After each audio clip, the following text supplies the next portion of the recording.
Broadcasting live from the Business RadioX studios in Atlanta, Georgia, it's time for High Velocity Radio. Welcome to the High Velocity Radio Show, where we celebrate top performers producing better results in less time. Stone Payton here with you. Please join me in welcoming to the broadcast with ACCELERATE, Mr. David Harris. How are you, man? Great, Stone. It's great to be here, and what a great show you have. Well, it is an absolute delight to have you on the show. I've really been looking forward to this. Some of our listeners may be able to tell already you're a little south of us, even though we're in South America, in Georgia. Yeah, well, we're just in downtown Australia. I like that. That's perfect. So I got a ton of questions, man, and I know we probably won't get to them all, but I think a great place to start would be if you could share with me and our listeners mission, purpose. What are you and your team really out there trying to do for folks, man? I suppose it sort of captures this. We're really about trying to help businesses grow. Now, look, there's a million of those types or our types of businesses across the world. The difference is we're trying to help them with a fact-based or evidence-based approach. So if you go online, if you go onto Twitter, you'll find there's millions of people saying, oh, I just got, my first $1 million customer and I only paid $10. Well, I don't think any of that's really factual. So what we're really looking for is what's the evidence and how do we actually help small startups, medium businesses grow bigger, faster. And in my background is that I've helped businesses between, startups to $850 million in revenue. So I've got this enormous width of experience, knowledge, education even, that says, well, okay, let's approach this in the right way, not in sort of some crazy way. So for us, it's about facts, it's about evidence, and we want to talk about that whenever we're talking to potential clients or wherever we're being interviewed by wonderful people like you, Stone. Well, yeah, take me back to the beginning, if you would. Tell me a little bit about your backstory. How in the world did you end up in this line of work? Well, strangely enough, if I go back far enough, and it does seem like it's back in the Stone Ages, I left school at 18 and I got a job in a retailer. And in those days, everything was physical. There was no online business. So I'm showing my age. And in my first month of being in this business, unbeknown to me until after the end of the month, I was the number one salesperson. And that was a bit of a shock to me. I thought, oh. Anyway, I was a bit keen to be their number one salesperson in month 2. And I did that for every month for about 18 months until they promoted me. So they got me out of the place by making me an assistant manager somewhere in the back of nowhere. So, that was sort of my story. And what has always been of great interest to me is why? Why does one salesperson always overachieve compared to a group of others? Why does one business overachieve faster or grow faster than others? Why does, one online store, boom that compared to all the others? And so across the world, that why has driven me to all sorts of places. And so it's a sort of lifelong learning, and it's taken me to be a director of businesses in the last sort of 10 or 15 years that have been between 200 and 850 million in revenue. So I've had all this experience of hiring and firing CEOs with the rest of the board, making sure governance and, all the other things that we do, strategy at a board level is done. And in my earlier years, I owned a number of retail, sort of franchise type. I was a franchisee of multiple retail businesses. So, I've sort of done it on all sides, and I'm using that, if you like, along with sort of a marketing background to say, okay, how do we really help all of these startup, small and medium businesses try and miss all the wrong turns and get them into the right turns? Well, and that's really the driver, I think, Stone. Well, I can tell that you love the work. What are you finding the most rewarding at this point? What are you enjoying the most about the work? Well, I think if I turn that the other way and say, what's the most challenging thing for businesses? And that is online, because whether you're a retailer in downtown, the west of the USA or in the UK or in Australia or in Canada, the Western world is seeing a huge change from, regional towns aren't growing, and most of them are sort of shrinking. And so if you've got a physical business, whether you're an accountant or a professional or furniture retailer or something or other, if your town's not growing, then, you're going to be caught. You're going to eventually have to either exit or you have to find a way to sell more. And the only way to sell more is to sell online. And that world has dramatically changed since COVID. Why has it changed since COVID? One, there's significantly more people buying online, including B2B, which was always thought to be quite protected, but I'll get to some stats on that in a minute. So that's meant that retailers and businesses have had to change the way they sort of act, how they think, and how they communicate to win more buyers online.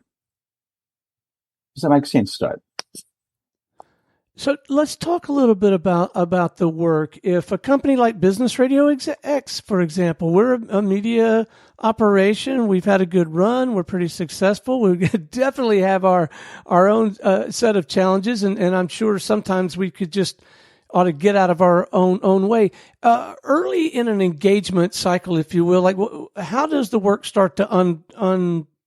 Walk us through the process, if you would. Yeah. So if we think about this, even starting from the very starting point of Google. So what Google wants every business now to do is to show its expertise, its authority, and its trustability. They call that EAT, E-A-T. But every business today, if they're wanting to sell more online, they've got to display more credibility, trust, and authority. And that is very hard for many businesses. So the first thing we want to establish is, okay, you want to sell more online? Yes. How do we sell more online? Let's first start with getting your scores. We've got a system where we can score a business quite quickly about their trust, credibility, and authority. And we very quickly come to a view about, okay, how do we scale that? And we talk to businesses about, we can probably get you a 100x, a 100 times improvement in 30 days. Wow. And we can demonstrate how we can do that, why we can do it. Sometimes we don't guarantee we can do it. It depends on how good they are already on their trust score. But it is potential that it is possible that you can actually move the dial significantly if you do, some of the many things that we talk to them about. So step one is trust, authority, and expertise.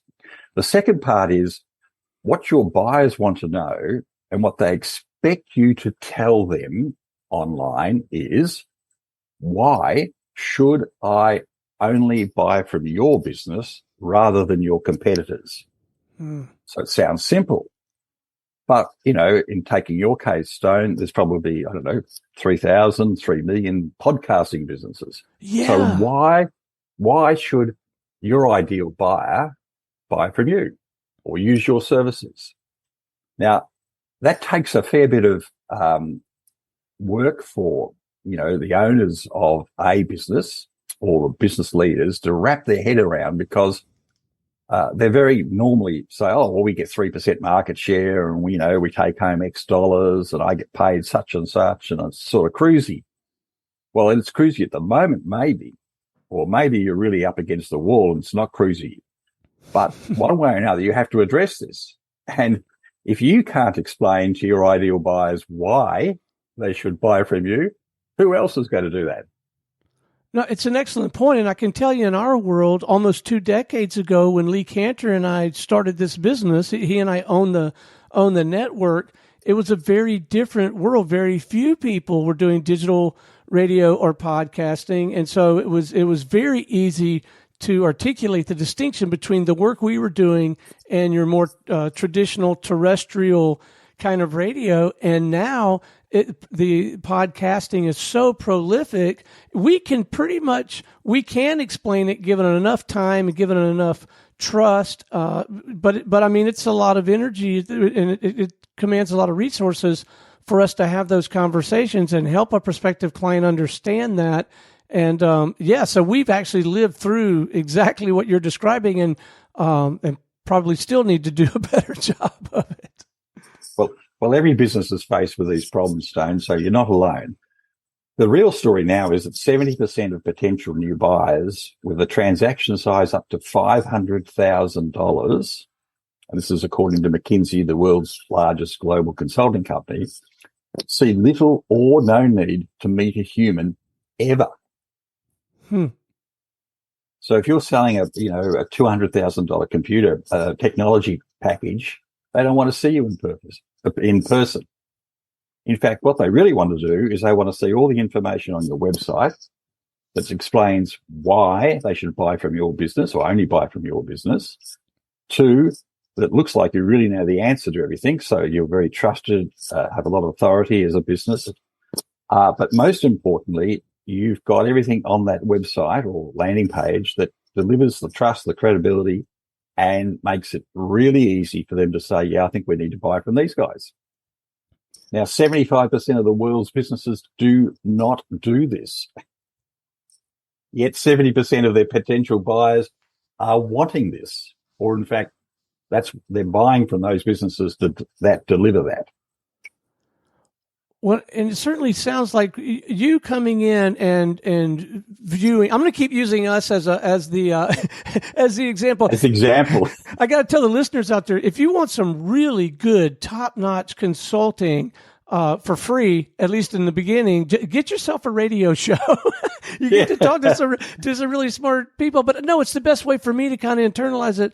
I think, but as you're talking, I'm thinking about, Lee and I, our studio partners, the whole team. I think maybe we're so close to it, right? So we think the website looks fine to us, right? Our e-presence out there in the world looks fine to us. But someone like you and your team coming in with fresh eyes and perspective, and apparently with these tools that help us really tell us where we are and where our opportunities for growth are, that sounds to me like it would be invaluable. Well, it does make it, we hope and we believe we can make a difference. And we've approached it in the way in which the biggest problems exist. If you go to a normal digital advertising agency, what they're going to say to you is, oh, look, you need some paid advertising. So we're going to do some Google AdWords. Let's put some paid ads on Facebook. Let's do this and this and this. And they will work to some extent, but they won't work unless you've really gone and looked after the fundamentals, which is, are you, as a business, an expert, an authority, and trusted compared to your competitors? And if you're not already that for Google, it's very unlikely you're going to be for real people.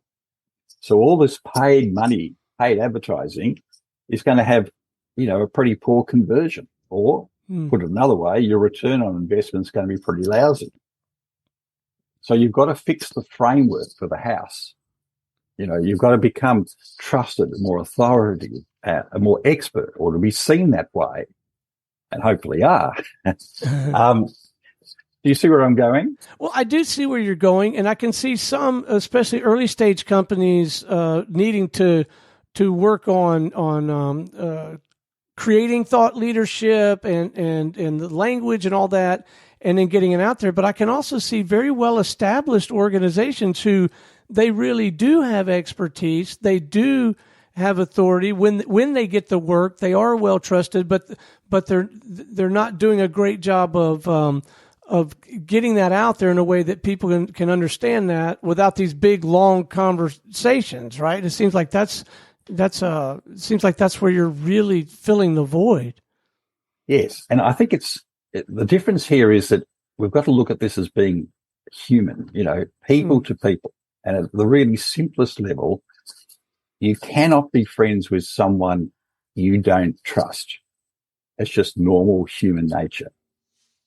But on a commercial level, and especially online, you won't buy from a business that you don't trust first.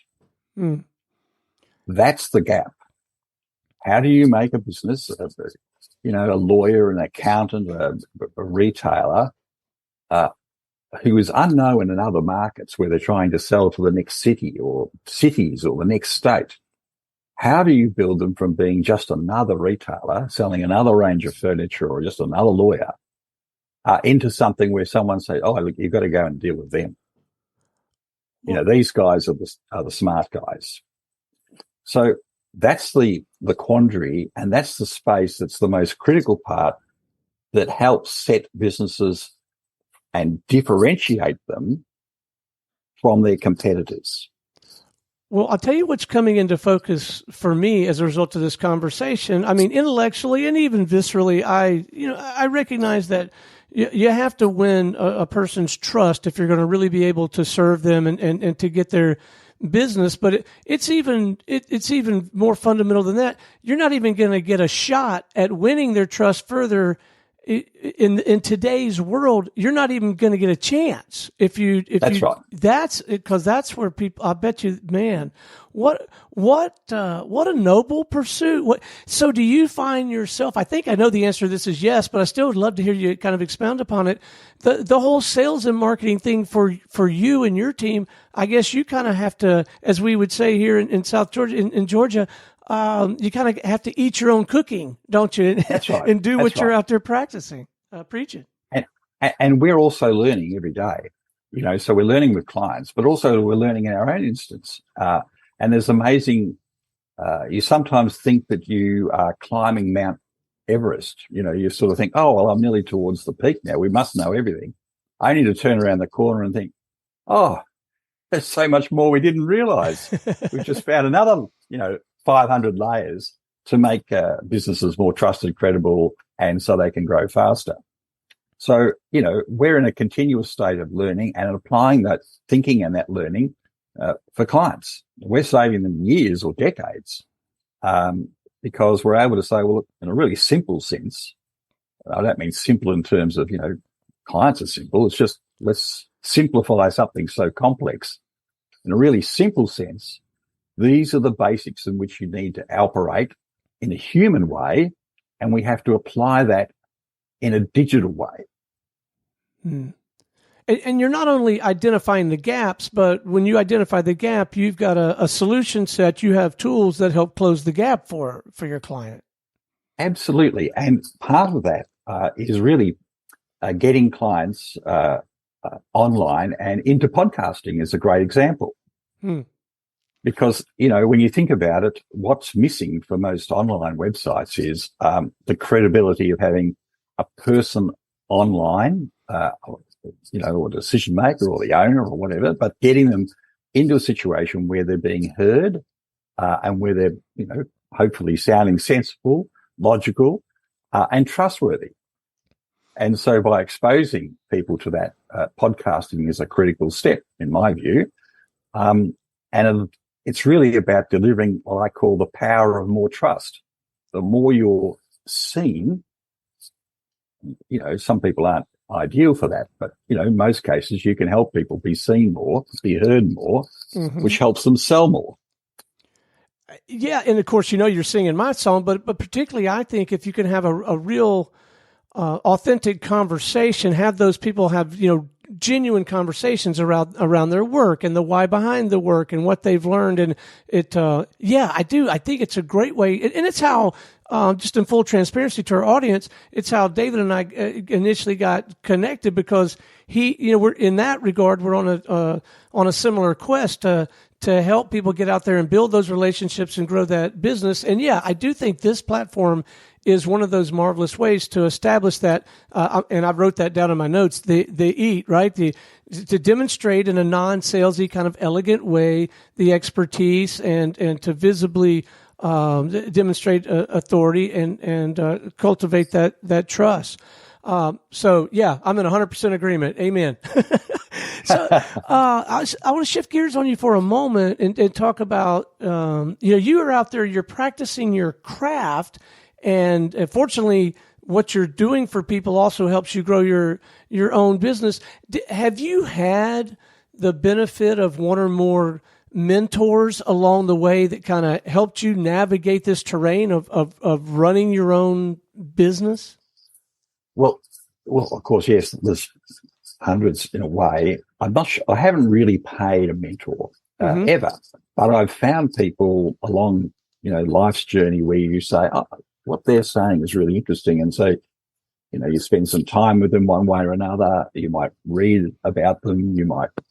I think we all pick up valuable snippets from each other. I'll capture something about you, Stone, today that I think, oh, that's really interesting. In fact, I already have, and we can chat more about that if you want. But, in our initial conversations pre this podcast, I've immediately identified that this is, you deliver a high level of trust, credibility, and authority. You mightn't realize it, but you do. And I can see how that can work for stacks of other businesses. So, you're already on that journey. Whether or not you actually realize how powerful it is, what you've got, and how you can magnify that in your sort of sales process, that's another story. But, you have it. And why that's important, I think we should really connect the dots for listeners, is that if this trust, credibility, and authority wall has been able to be got over, think of it as a big wall. You've got to be more trusted, credible, and have authority. Then the global averages are something like this. Your revenue growth will be 5 to 8 times faster. Your margin will be 16% higher. Your marketing and sales performance will be 22 times more recognizable.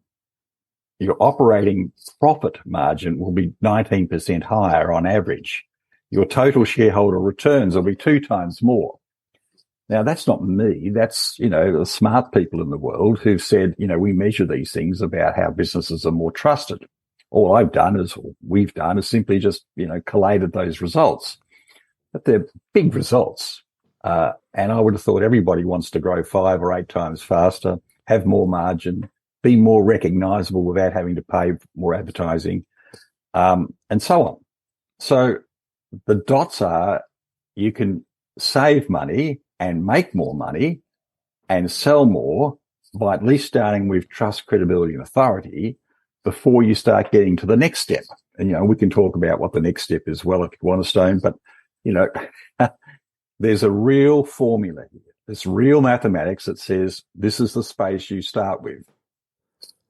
Well, those are some very impressive stats, those numbers. And I really like that, okay, here is the situation, here's current reality, here's the opportunity, and here is a roadmap with specific tools, resources that we can bring to bear to close the gap. So I would qualify that as genuine methodology. Like you can actually do something about it. Are you finding that you're gravitating to a certain type of business, a certain type of individual, a sector, or even like a geographic area? Because I don't know, man, this sounds to me like you could be doing this work all over the world.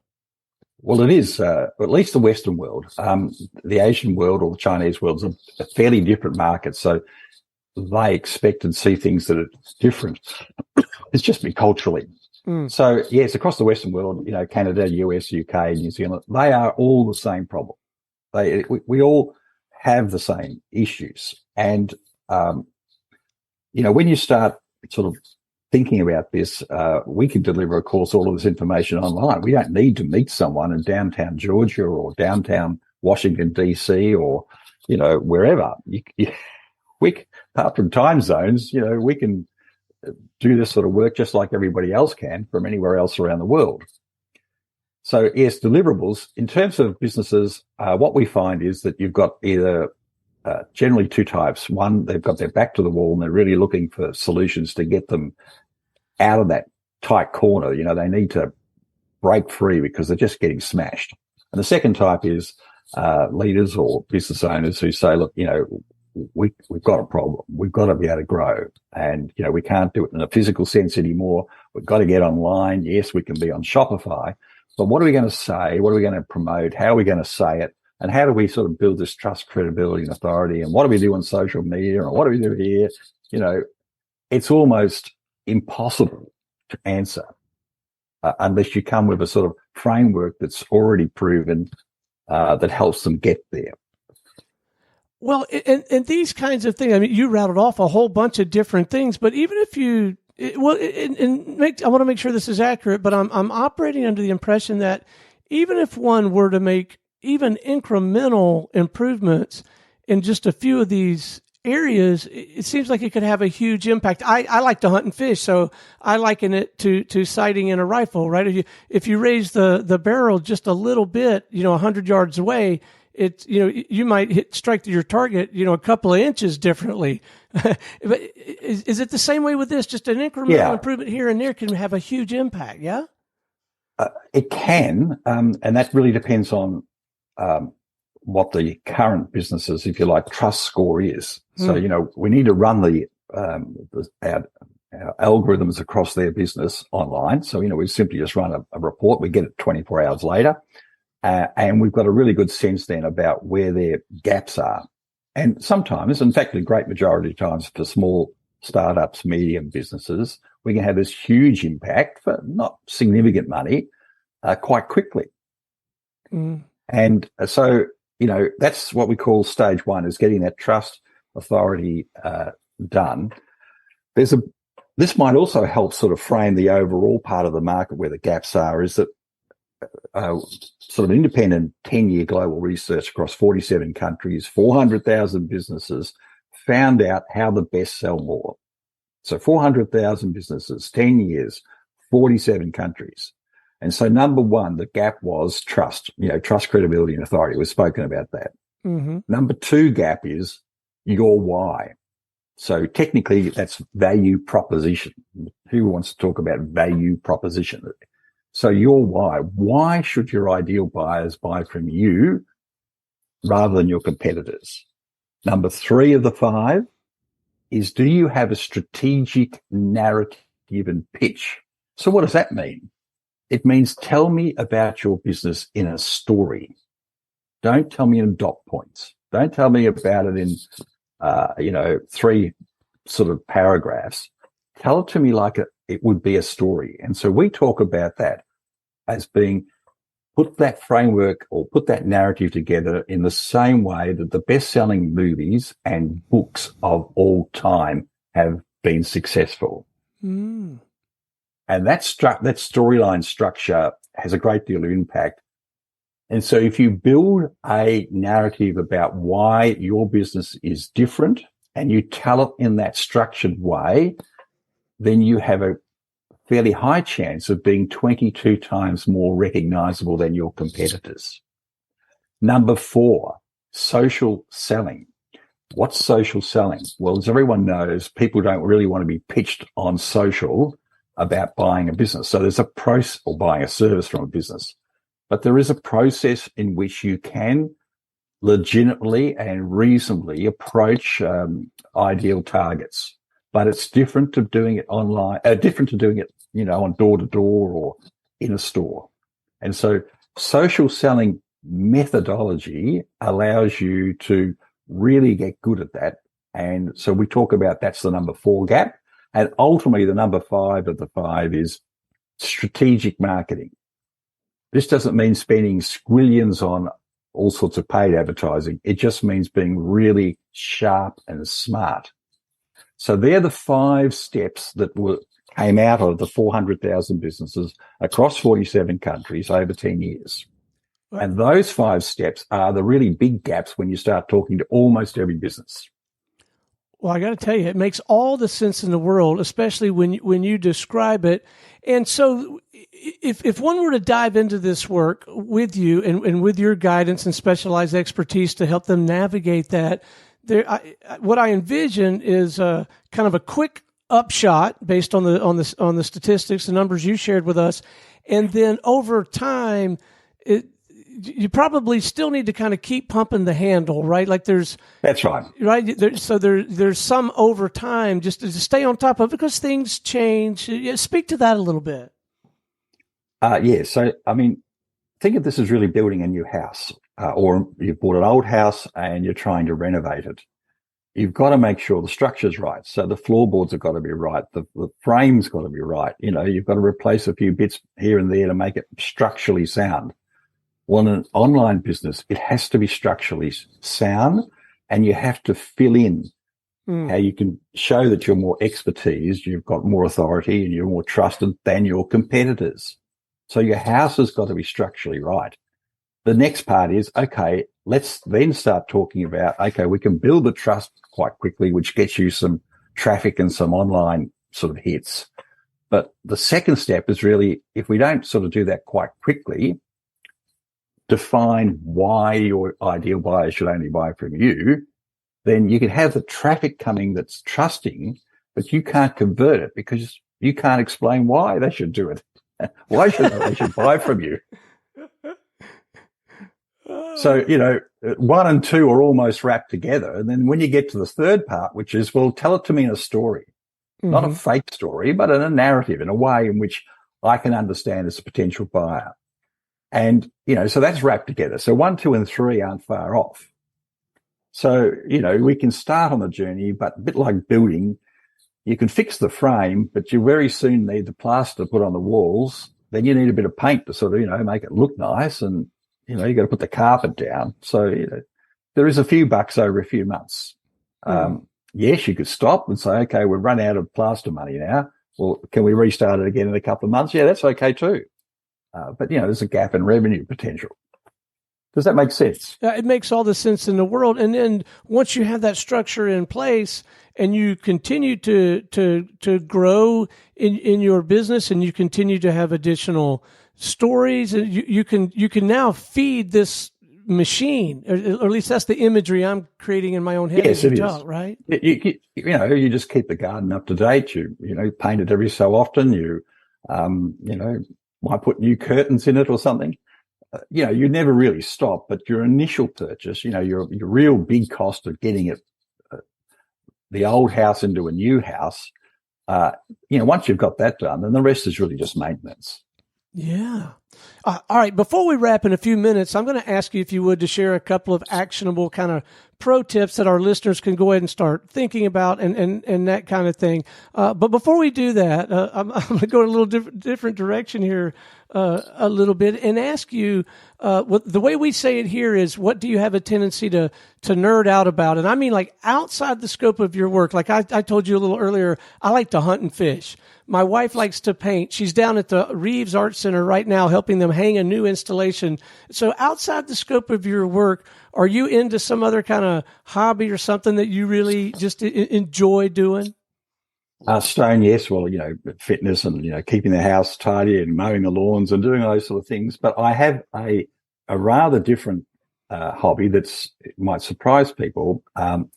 And it's really about the artist. And I'm going to explain it in a minute because I just need to differentiate from people who are inside the game. But I'm a bit of a voyeur for politics. Huh.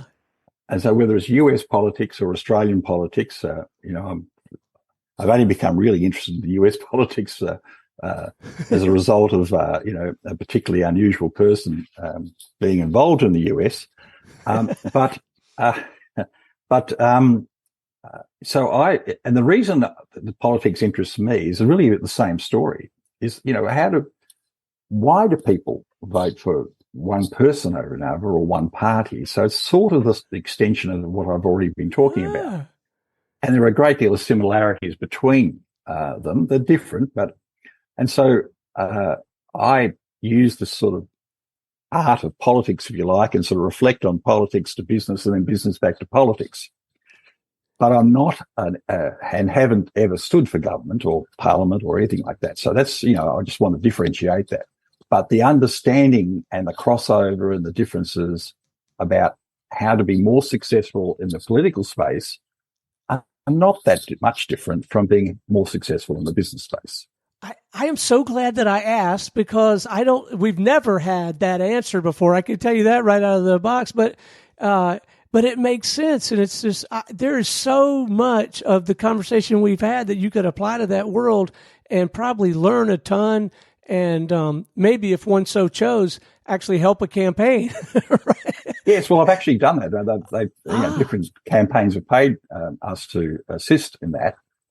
And the market research is really not much different from consumer or business research. It's not much different from political research.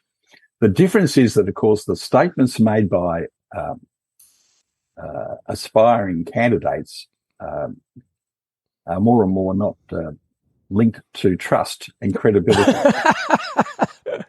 Isn't that the truth? Well, that is interesting. All right, yeah, before we wrap, I'd love to share with our clients just a couple of actionable tips, something they should be thinking about, reading, doing, not doing. And look, gang, the number one tip is if this has piqued your interest, and I'm sure it has, reach out and have a conversation with David or someone on his team. It sounds like he's got some tools to even just help you begin to get your arms around this. But yeah, David, let's leave him with just a couple of pro tips, let's call them, before we go. Well, so let's do the free stuff. So on a website, which is ACCELERATEYOURBusiness.Today, so www.ACCELERATEYOURBusiness.Today, I write a daily blog, and there's about 200 or 300 articles in there that's free that talk about, how to do this, how to win trust.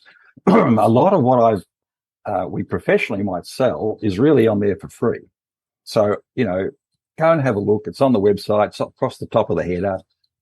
Just, click away and we'll read through. And we have people who read 100 articles in a day. They get stuck into it. Yeah. So that's the first step. The second step is I might give you some stats that come from McKinsey, again, the world's biggest consulting company. It's public information, so I'm not sharing anything of theirs that's not available for everyone else. But the more online channels a business deploys, the bigger the market share gains. So the more platforms that a business is on, so that's really Facebook, LinkedIn, et cetera, the bigger the market share gains. Now, there's not a doubt in that. It's just that's true. The second one that might be of interest to buyers is that business-to-business buyers, so professional services buying something else, or people buying their services, accountants, solicitors, anything that's selling business to business. Over 70% of their buyers prefer a multi-channel approach. So that's, what my first statement was talking about, more channels, regardless of the industry, the country, the size of the business, or the customer relationship stage. So whether you're just starting to look or whether you're just about to say yes to a business, regardless of that stage, more channels equals more market share, more revenue. Not my numbers, McKinsey, the world's biggest. Yeah. And the third one of those, which will sort of answer this, is all the potential buyers prefer to buy in three ways. First, the vast majority want to self-serve. So that's social and websites.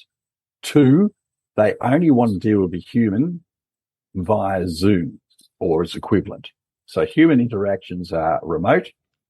And if they really have to, and they don't have a choice, then it's person to person in that order.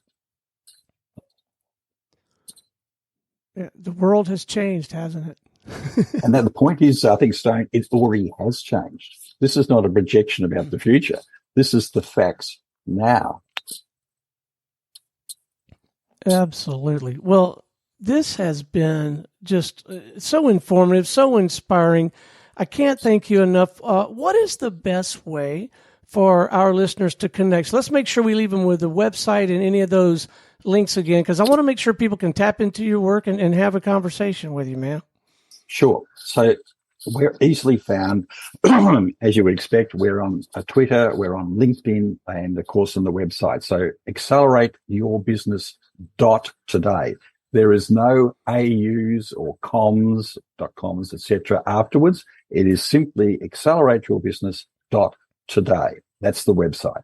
Secondly, on the website, you'll be able to chat to us, leave a message. You can send an email directly to me, which is David Harris at ACCELERATEYOURBusiness.Today. There's a support email address and so on, but I think that'll give you a really easy access to us. And we're very happy to sort of provide as much information as we can to you for free. when we have to, if we want to go to the next step and we have to sort of dig in and start doing some work, well, yeah, that, obviously we've got to get paid. But, we can provide a lot of information that allows businesses to self-help, do it yourself even. Well, David, it has been an absolute delight having you on the show today. It really has been informing, inspiring. Your energy and your passion for genuinely trying to serve and using data to help people generate real results and what I call a actual green dollar ROI is impressive. Man, you're doing important work. Keep up the good work, and let's stay connected. But just know that we appreciate you, man, and I sure thank you for joining us. No problems at all, and I wish all of your listeners and you, Stone, all the best.